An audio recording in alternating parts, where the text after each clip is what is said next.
What's up, everybody? Welcome to our weekly Q&A, randomly done as my kids are asleep. Ladies and gentlemen, boys and girls, children of all ages, Frankie Finn proudly brings to you our weekly Q&A. Hope you guys are having fun out there in the world. I know the world's going a little bit batshit crazy, but you guys are the cool people who make stuff happen regardless. So I think it's a crazy time to be alive, but there's also a shit ton of opportunity. Speaking of opportunities, I don't know if you guys saw I posted this in the group, but if you're interested, doing a free training on Thursday at 1 o'clock my time. And this is for really nailing down like who your ideal person is. And I'll tell you what this does when you get your ideal person figured out is it makes your job so much easier because you're going after such a small group. Like when people think like I'm trying to reach dentists, you have to reach millions and millions of dentists. But when you have like a crystal clear target, like you can have a list of like 200 people and reach out. You can even have smaller lists, by the way. Like I'm currently pursuing Joe Dispenza, for example, and I've been pursuing him for about a year. And it's a very small list, right? I'm only trying to reach Joe Dispenza. So like when you get really clear on who your ideal person is, things just get really, really easy for you and it gets so much clearer. And also delivery side, like the retention is higher, the mistakes are lower and all those things. You'll just have a better experience on the delivery side. So if you're interested in that free training, either send me a private message or post a gift below. I'll hook you up. Let's get into the questions. Looks like we don't have a ton of questions this week, so we probably go about 15 minutes just looking at it. Paul, hi, I started my Facebook ads agency a few months back, and I'm still having trouble landing my first client. I was wondering what other people did to land their first client and what people's big favorite client acquisition methods are currently that I could possibly try out. Any advice or insight would be a big help. I'll tell you, Paul, there's a couple ways you can do this. The first thing I'll tell you is your offer, like if you're offering Facebook ads, like come hire me month to month Facebook ads, you're going to have a hard time selling that without a lot of case studies and proof. So if you need case studies and proof to do that, you can always find an agency that like you can white label their stuff that has those things, and then you can walk in the door confidently and say them. That's one possibility. Another possibility is just make the offer smaller. So like instead of like, hey, come try my big monthly Facebook ads package, say like, let's run a 2-week trial and see where it goes, right? Like people are more open to try something, especially if you have an idea for them. Like if you reached out to an e-commerce agency and said, hey, I have this specific idea for you. I think this would help you get X result. Would you be interested in doing a little trial of that? Like it doesn't have to be this big, long drawn out work with me, pay me every month. And just tell them the truth. Say, I'm looking to get case studies right now. And so I'd be interested in doing it this way. But then the other thing is, if it's an option, face to face, old school. Like if you can go to just like to a BNI meeting or those things, like people trust people they can meet face to face, even if you don't have a backlog of experience and those kind of things. So if you can meet people face to face, that can get you over the hurdle. My first ever SEO client came on, hey, let's just try 1 month of SEO. And I ended up doing like a whole bunch more deals like that. But it wasn't like, hey, I'm trying to sell you this big long package, because I didn't have any proof of concept other than that it had worked for myself. And then, of course, if you got the budget, fourth option is run some Facebook ads. Practice what you preach, right? Attract people. I understand if you're just getting started, you may not have that budget, so that may not be on the table. But those are the different options that I would look at. Devin, hi, I'm putting together a proposal for a client and they're interested in InStream YouTube Ads. This is not my expertise, but it seems it can be done through Google Adwords. I'm a member of an Agency Overdrive course, but I haven't seen any videos on the subject matter. Does anyone have any tips, do's, or don'ts? I'm not going to claim that like we're the master of like InStream Facebook ads, but we do run some. And I'll tell you what's helped us. Firstly is like the low-hanging fruit is if you got a client who's interested in that, retargeting. Another thing that's really helped us is to get a list of channels where those interested eyeballs go. So for example, I've got 2 different offers we run right now. One is to you guys, to agency owners. I'm offering my book right now. And another one is to lawyers. And so I've got a list of like the high-end lawyer channels where people go and watch videos, and I've got also a list of where the high-end agency owners go. And that's so much of the success is like getting in front of the right people, and then just like short, catchy video that offers a freebie that gets them into your world, or offers a free training like a webinar or some kind of VSL or something like that. Like those things never change, so I would suggest just sticking with the basics, going with that. Those are the things that work. So as far as don'ts, I don't know. I mean, you've probably seen a gazillion YouTube ads on what not to do. Like I have this one. So we have like 10 hours of music that we put sometimes for the kids to go to sleep. So it's just louder than the outside noises. Like if they go for a nap right now, like they're building a house right over here. So we have, just like sleep music. And every now and then somebody puts like a buy my shit, really fucking loud YouTube ad in the middle of a video that's for like sleeping baby, right? So like just make sure your stuff matches up with what they're doing. So if they're going to a lawyer channel and there's an ad about lawyer stuff, just like the congruency is there. So just make sure you put your stuff the right place in front of the right people, and that'll like take care of 90% of the headaches, and offer them something to get started where it actually helps them. Anthony, what's been your investment in 2021? Best investment, rather. Anthony, we're actually doing a whole shit ton of investment, but I'd always say the best investments are in you. I would say mentors that have helped me like really upgrade my mindset, upgrade my business. We actually went from 2 years ago, I was doing like a gauntlet of fucking sales calls, and I would bring in salespeople, but it was really hard because whenever you bring in salespeople, I don't know if you guys have experienced this in your agency, like I can close like 60 to 80% of our phone calls. And whenever I bring in a salesperson, that number drops to like 20%, or sometimes even zero as they're learning the whole ropes of the situation. And so it can you can actually bring your cash flow in your agency to a screeching halt when you're running like a lot of ads and your salesperson is closing zero, and you got all these people and all these teams that all depend on that. And one of the things some of my mentors have done is get rid of the phone altogether and just be really good at the offer making. That's been a game changer for me. With 2 babies, I just don't have the time to do it. And so I would always say like mentors first, and then buy assets, things that make money, that are proven: real estate, gold, stocks, if you're into crypto, all those kind of things. That's what you want to do as your agency, is buy stuff that cash flows long term. Amaz. I want to sell my health blog. Kindly suggest which is the best place. Amaz, I've sold a few websites over the years. Not a ton, but I've definitely been through it. I'll tell you 2 resources that you're going to want to use. One is Flippa, which is, as I've found, the best place to sell a website. Flippa.com with 2 P's, Flippa.com. And then second is escrow.com, and they just work as an intermediary. I forget how much they charge. But that way, they send you the money, you send them all the website files, and then both people sign off and say, okay, this is a good deal, and then escrow lets you guys part. But that way, you don't get screwed out of anything like that. Those are the 2 tools I would recommend for selling a website. They're Flippa and escrow.com. They just make your life a lot easier. Christopher, I need help generating leads for my agency. Was wondering what people's feelings are on Facebook ads versus hiring a VA to do cold outreach via social media. I'm aware Facebook ads cost more, so I'm wondering which people think is a better value for the money spent. My niche is masonry, or does anyone else have any other suggestions? Christopher, this is something that I honestly think screws a lot of people up. When somebody says, the way to get clients is method X. And I'll tell you why that screws people up, because people become evangelists about method X. You got to run Facebook ads. You got to do cold outreach. Those are 2 of the method X's I'm referring to. And the thing about it is, the truth of it is it varies from niche to niche. And the secret in all cases is to go where the fucking clients are already. So in the case of like lawyers, I've done a lot of like in-person conferences, because lawyers go to in-person conferences. And I've also done Facebook ads, because there's some lawyers that can be reached through Facebook ads. And I've done LinkedIn groups, because that's where they are. But I've also done like offline niches, where I call them the redneck niches, like contractors and roofers and painters and those kind of people. And they usually don't even have a fucking social media profile half the time. And if they do, they don't use it very much. And it's just not really their thing. Hey, what's up, brother? We haven't talked in forever, by the way. We gotta catch up on WhatsApp, I think.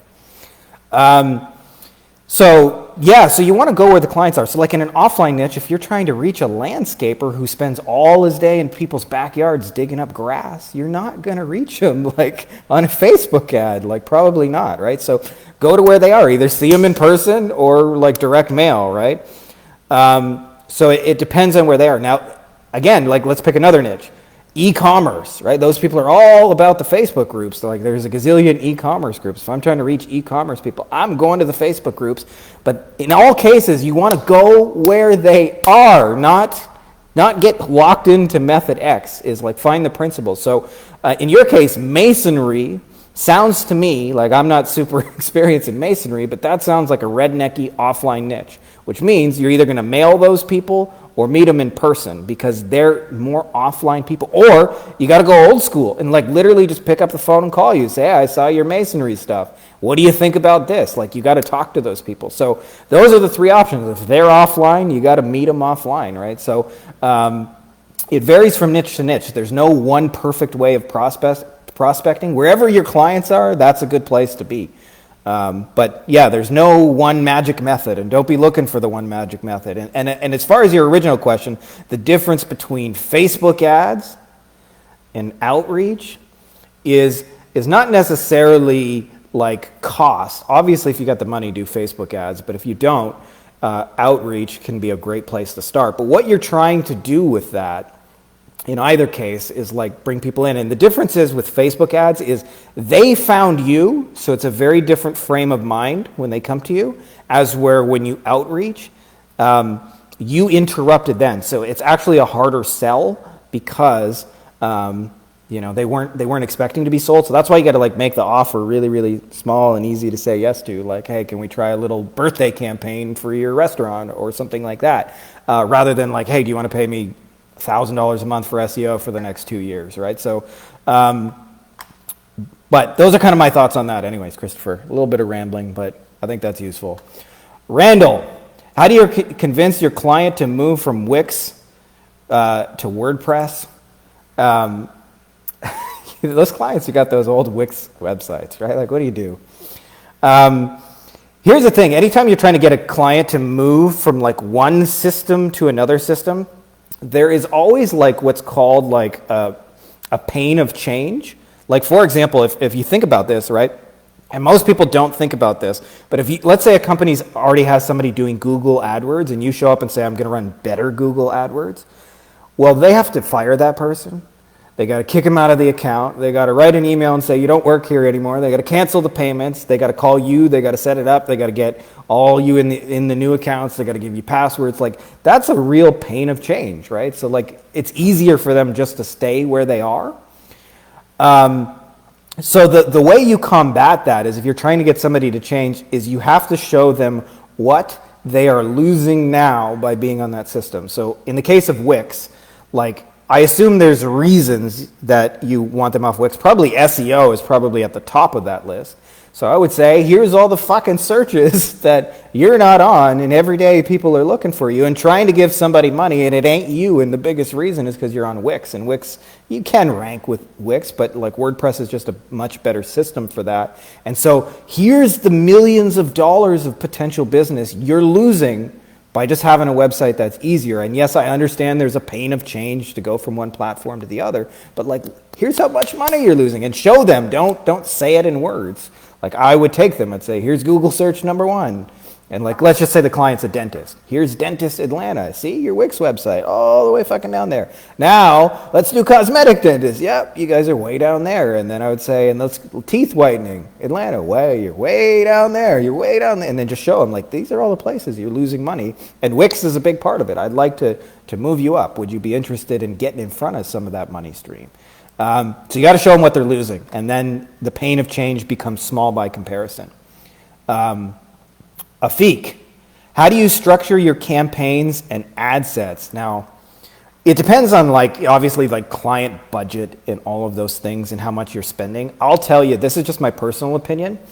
People run way too many fucking campaigns and way too many ad sets and way too many tests and not enough like high quality. And this actually came to me for years. We were split testing like just shit tons of ads and shit tons of targeting and shit tons of copy and all kinds of variations. And we had everybody on our team trying to get ads, but we were so obsessed with the idea of testing, let's test it, let's test this. What we ended up doing was putting out a lot of mediocre to low quality ads in quantity. And I came across this guy, I don't know, some of you guys may have seen him. His name's Brad. He has something called Brad's Ads, and he used to advertise for a lot of years. And he would have these really funny ads. And one of the things he talked about in his ad is that he got so sick of testing all these ads that he decided just to, write one ad to rule them all. And he focused on coming up with one really great, exceptional ad with a great offer, and that was it. And he would run one ad, and some of his ads were so clever he could run them untouched for months. And so I started to dabble that a little bit on my own. And what I found is there's only like, if you're running Facebook ads or like Google ads, there's only like 4 really important success factors. Like Perry Marshall calls this forest, trees, and leaves, okay? The forest is like the big idea, and the trees are like kind of like the medium-sized ideas. And the leaves are the little details. And the little details are like yellow button versus red button. A lot of people start their tests there. And you can have a really shitty offer and really shitty copy and really shitty messaging, and changing your button color won't make one fucking iota of difference because it's a small success factor. Yes, like it matters. Then there's like the medium-sized stuff, and I see people obsessed, like how much should I increase my budget per day on the Facebook ads? Is it 20%? Is it 50%? And that's the medium-sized idea. But I'll tell you the big ideas, like the 4 things that really, really matter, are actually the things that are going to move the needle for most people. And they are who you target, your offer, how you present that offer, your messaging, and your image. That's it. 4 things. You nail those 4 things and you think more about the person on the other side of the ad and less about like, should I be on the display network or not? And you just really focus on the person. Like, who am I really trying to target? What am I really offering them? How am I going to say that in an important way? How can I create a meaningful image that grabs them and shows them what I'm trying to offer? And what happens is you can get away with just testing one ad and it works. And then I would say, if you want to test, you're only going to ever test those 4 things. And I would only ever suggest, for most of you guys with the budgets you're on, you're only going to test 2 variations. So you might try 2 different targetings. You might try 2 different offers. You might try 2 different messaging. You might try 2 different copy. And you're going to change only that variable one at a time. And so the most you're ever going to test, I think, should be 8 variations. Now, that's not to say that that's the only way to be successful. In fact, I have some friends that like run massive amount of split tests and have much bigger budgets. But I would say for most of you guys, like 1 to 8 ads and campaigns. And you would be amazed. I'm currently banned on Facebook, but most of our ads, we focus on coming up with one great ad, thinking about the really great targeting, who we're trying to get in front of, and we just run one test, one campaign, one ad set, one ad. And what we find is, if you think mostly about that, usually you can actually make it convert the first time because you focus a lot of energy into coming up with a great ad. Does that mean we bat 1,000 and every offer we put out there works? No, of course not. I strike out, just in case you guys are wondering. But that will just make your life so much easier because you'll think about 80-20, because we used to have like 1,000 fucking split tests that all sucked. And now I write one good one that works, and I'll tell you the one good one that works is a much better model. If you guys are interested, maybe we could do a training on how to really nail those 4 factors and to know what they are beforehand. But there's some shortcuts for that, and when you get the shortcuts right, you can just that's it, just one great ad, and you don't have to do all the hoopla. So I hope that's helpful to you guys, because it'll save you a massive amount of time, and you don't have to get crazy with the amount of campaign structures and shit like that, and who created this campaign? The click-through rate is 3.2 there and 3.3 there. Should we switch to that one? And just all that stuff. It's like what ends up happening is when you do it that way, you run your business staring into an ad manager all day long. When I think about coming up with one great ad, I almost always write it on a notepad, and I can do the notepad anywhere. So I can be at the beach, hanging with the family, and be like, hey, I'm just going to scheme up an ad. Do you guys mind? And then I write the ad, and then I lay it out, and I think, who am I trying to target? And I think about just those 4 things again.